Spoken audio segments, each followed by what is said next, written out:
Hindi x present transformers dark of the moon, इसे हम तीसरा पार्ट भी कह सकते हैं। इसके बाकी दोनों पार्ट हमने अपने चैनल पर ऑलरेडी एक्सप्लेन कर दिए हैं, जिनका प्लेलिस्ट आपको ऊपर आई बटन पर और साथ ही नीचे डिस्क्रिप्शन में मिल जाएगा, तो आप वहां से जाकर चेकआउट कर सकते हैं। तीसरे पार्ट में हमें दिखाया जाता है कि ऑप्टिमस प्राइम और उसके जितने भी साथी हैं वो सब यूएस मिलिट्री के साथ मिलकर काम करते हैं और दुनिया के जितने भी झगड़े हैं उन्हें सुलझाते हैं और शांति कायम रखने की कोशिश करते हैं। इसी तरह की एक मिशन के लिए ये लोग यूक्रेन जाते हैं जहाँ पर न्यूक्लियर हादसा हुआ था और ऑप्टिमस प्राइम को शक होता है कि यहाँ पर एलियंस की टेक्नोलॉजी को इस्तेमाल किया गया है और तभी डिसेप्टिकॉन्स इनके ऊपर हमला कर देते हैं। इन दोनों के बीच घमासान लड़ाई होती है और ऑप्टिमस प्राइम यहाँ से सभी डिसेप्टिकॉन्स को भगा देता है। पर यहाँ पर ऑप्टिमस प्राइम को एक फ्यूल सेल मिलता है जो कि आग से निकाला गया होता है। ये देखकर ऑप्टिमस प्राइम बहुत हैरान हो जाते हैं और वो हाई सिक्योरिटी के पास जाता है, वो उनसे लड़ने लगता है, उनसे बहस करने लगता है, उनसे कहता है कि तुम हमसे चीज़ें छुपाने लगे हो। वो इन्हें बताते कि सन 1961 में नासा को ऐसे सबूत मिले थे कि चांद पर कोई एयरशिप क्रैश हुआ है। उसके बाद इन्होंने चांद पर जाने के लिए मिशन बनाया और ठीक 8 साल बाद अपोलो 11 मिशन कामयाब हुआ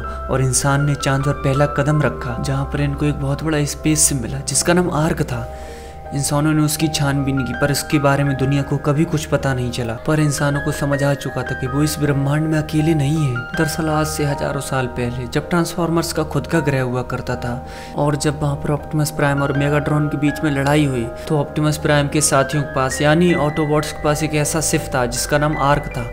जिससे ये डिसेप्टिकॉन को हरा सकते थे। लेकिन डिसेप्टिकॉन इस शिप पर हमला कर देते हैं और आर्क अंतरिक्ष में कहीं खो जाता है और हजारों साल बाद वो जब चांद पर क्रैश करता है तो नासा ने उसकी इन्वेस्टिगेशन की थी और ऑप्टिमस प्राइम को जब ये सच पता चलता है तो वो चांद पर जाने का फैसला करता है। वो ऑटोबॉट्स के साथ चांद पर जाता है और जब वो आर्क शिप के अंदर जाता है तो वहाँ पर इनको उनका पुराना लीडर मिलता है जिसका नाम सेंटिनल प्राइम होता है, जो पूरी तरह से मृत अवस्था में होता है। यहाँ पर इन्हें सेंटिनल प्राइम द्वारा बनाए गए 5 पिलर्स भी मिलते हैं जो कि एक वर्म होल का काम करते हो, जिनकी मदद से आप एक ग्रह से दूसरे ग्रह तक आसानी से पहुंच सकते हैं। उसके बाद ऑप्टिमस प्राइम इन सबको लेकर अर्थ पर वापस आ जाता है और अर्थ पर वापस आने के बाद वो अपने बॉडी में जो मैट्रिक्स ऑफ प्राइम होता है उसे अपनी बॉडी से निकाल कर सेंटिनल प्राइम की बॉडी में लगा देता है, जिससे सेंटिनल प्राइम भी अब जिंदा हो जाता है। दूसरी तरफ सैम को दिखाया जाता है जो कि अब एक कंपनी में काम करता है और इसी के साथ एक जेरी नाम का बंदा भी काम करता है जो सैम को एक आर्क के बारे में बताता है। क्योंकि वो भी उस मिशन का हिस्सा होता है इसलिए उसे आर्क के बारे में पता होता है।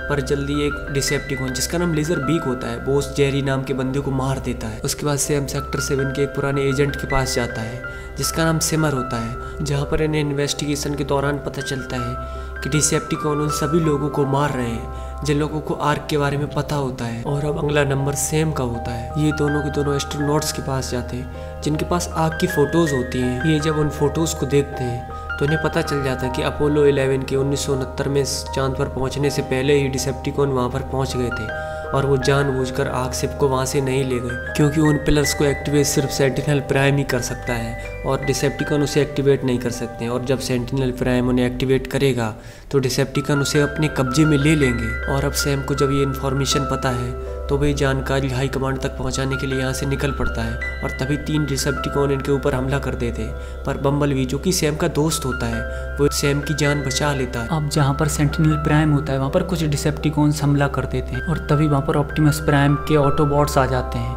और ये सब मिलकर उन डिसेप्टिकॉन्स का सामना करते हैं। और तभी सेंटिनल प्राइम यहाँ पर गद्दारी करता है, उसने ऑप्टिमस प्राइम के एक ऑटोबॉट्स को मार दिया होता है। अब सेंटिनल प्राइम यहाँ पर 5 पिलर्स का इस्तेमाल करके धरती और चांद के बीच में एक ब्लैक होल क्रिएट कर देता है, जिससे हजारों साल पहले चांद पर जो ट्रांसफॉर्मर्स छुपे हुए थे वो धरती पर आ जाते हैं और वो सब यहाँ पर आने के बाद ही तबाही मचाना शुरू कर देते हैं। जब वो यहाँ पर तबाही मचा रहे होते हैं तब यहाँ पर ऑप्टिमस प्राइम आ जाता है और ऑप्टिमस प्राइम और सेंटिनल प्राइम के बीच में लड़ाई होने लगती है। सेंटिनल प्राइम ऑप्टिमस प्राइम से कहता है कि तुम भी हमारे साथ हो जाओ, हम धरती पर इंसानों के लिए एक मशीन से ज़्यादा कुछ नहीं है, हमारे प्लेनेट पर हमारा वजूद था। वहीं दूसरी तरफ सैम की नई गर्लफ्रेंड कैरली को दिखाया जाता है जिसका बॉस होता है डिलन, जो कि डिसेप्टिकॉन से मिला हुआ होता है। और जब सैम कैरली को लेने जाते तो वहाँ पर एक गाड़ी जो कि एक डिसेप्टिकॉन होती है जो कैरली के बॉस डिलन ने कैरली को दी हुई होती है वो एक ट्रांसफॉर्मर में बदल जाती है और वो सैम को पकड़ लेते हैं और वो सैम के हाथ पर एक ऐसा घड़ी जैसा गैजेट लगा देते हैं जिससे गवर्नमेंट की और ट्रांसफॉर्मर्स की सारी बातें ये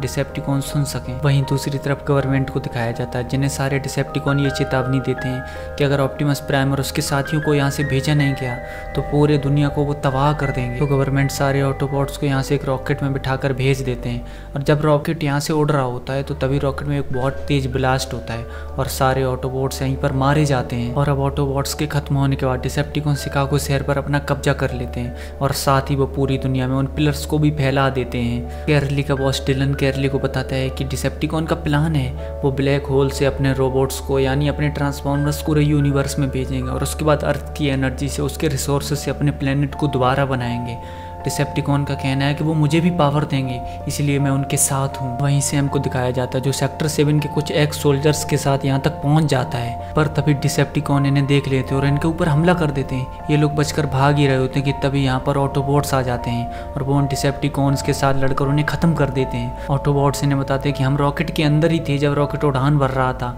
लेकिन उसके बाद हम वहाँ से निकल गए। सैम ऑटोबॉट्स की मदद से अपनी गर्लफ्रेंड कैरली को छुड़ा देता है और अब यहाँ पर बहुत सारे सोल्जर्स भी आ चुके हैं जो कई सारे डिसेप्टिकॉन को मिलकर मार देते हैं, क्योंकि इन सोल्जर्स के पास काफ़ी एडवांस हथियार होते हैं। दूसरी तरफ ऑप्टिमस प्राइम पिलर कंट्रोल को पूरी तरह से तबाह कर देता है, जिससे दूसरी दुनिया का जो वर्म होल खुला हुआ था वो पूरी तरह से बंद हो जाता है और अब सेंटिनल प्राइम और ऑप्टिमस प्राइम के बीच में जंग शुरू हो जाती है। सेंटिनल प्राइम डिलन को ऑर्डर देता है कि वो पिलर को फिर से चालू कर दे और तभी सैम उसे रोकने की कोशिश करता है, पर डिलन कैसे तो भी उस पिलर को एक्टिवेट कर देता है और तभी सैम उसे धक्का देता है, जिससे डिलन उसी पिलर के साथ टकरा जाता है और उसकी डिलन की वहीं पर मौत हो जाती है। क्योंकि अब डिलन की वजह से वो बॉम्ब होल फिर से खुल चुका था, तो बम्बल भी उस पिलर को पूरी तरह से नष्ट कर देता है, जिससे वो बॉम्ब होल पूरी तरह से बंद हो जाता है। वहीं ऑप्टिमस प्राइम और सेंटिनल प्राइम के बीच में एक जबरदस्त लड़ाई चल रही होती है। तभी सैम की गर्लफ्रेंड कैरली मेगाट्रॉन से कहती है तुम्हारे नए ग्रह का राजा सेंटिनल प्राइम होगा, ना कि तुम। जिसके बाद मेगाट्रॉन सेंटिनल प्राइम के ऊपर हमला कर देता है, जिससे सेंटिनल प्राइम जख्मी हो जाता है और तभी ऑप्टिमस प्राइम मेगाट्रॉन के ऊपर हमला करके उसे मार देता है और अब मेगाट्रॉन को मारने के बाद वो सेंटिनल प्राइम की तरफ बढ़ता है,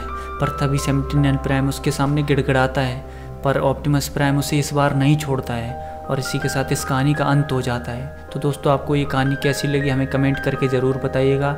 और साथ ही हमारे YouTube चैनल को सब्सक्राइब और हमारे फेसबुक पेज को फॉलो ज़रूर करें। मिलते हैं तब तक नई कहानी में, तब तक के लिए धन्यवाद।